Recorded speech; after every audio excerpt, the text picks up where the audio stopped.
पृथ्वी के वायुमंडल एटमॉस्फेयर की 5 प्रमुख परतों के बारे में जानेंगे। सबसे पहले समझते हैं कि वायुमंडल क्या है।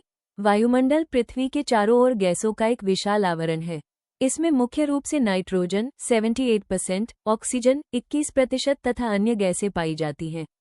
यही हमें सांस लेने के लिए हवा, मौसम, वर्षा और सूर्य की हानिकारक पराबैंगनी किरणों से सुरक्षा प्रदान करता है। अब जानते हैं इसकी 5 प्रमुख परतों के बारे में। 1. क्षोभमंडल ट्रोपोस्फेयर। यह वायुमंडल की सबसे निचली परत है।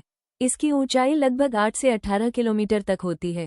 सभी प्रकार की मौसम संबंधी घटनाएं जैसे वर्षा, बादल, आंधी और तूफान इसी परत में होते हैं।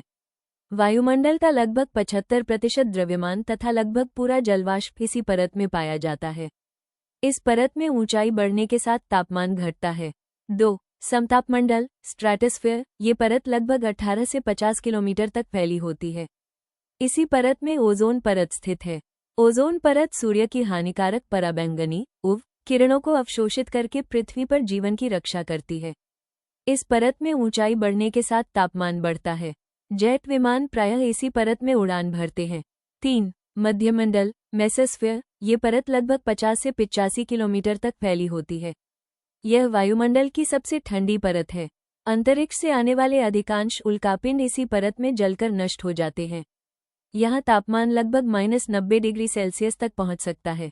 4. तापमंडल थर्मोस्फेयर। ये परत लगभग 85 से 600 किलोमीटर तक फैली होती है।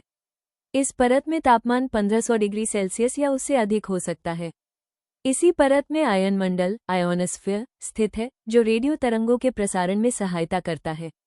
अरोरा अर्थात ध्रुवीय प्रकाश भी इसी परत में दिखाई देते हैं। अंतर्राष्ट्रीय अंतरिक्ष स्टेशन भी इसी क्षेत्र में परिक्रमा करता है। 5. बहिर्मंडल एक्सोस्फेयर। यह वायुमंडल की सबसे बाहरी परत है। इसकी शुरुआत लगभग 600 किलोमीटर की ऊंचाई से होती है। यहाँ वायु अत्यंत विरल होती है और यह धीरे धीरे अंतरिक्ष में मिल जाती है। आज के लिए बस इतना ही।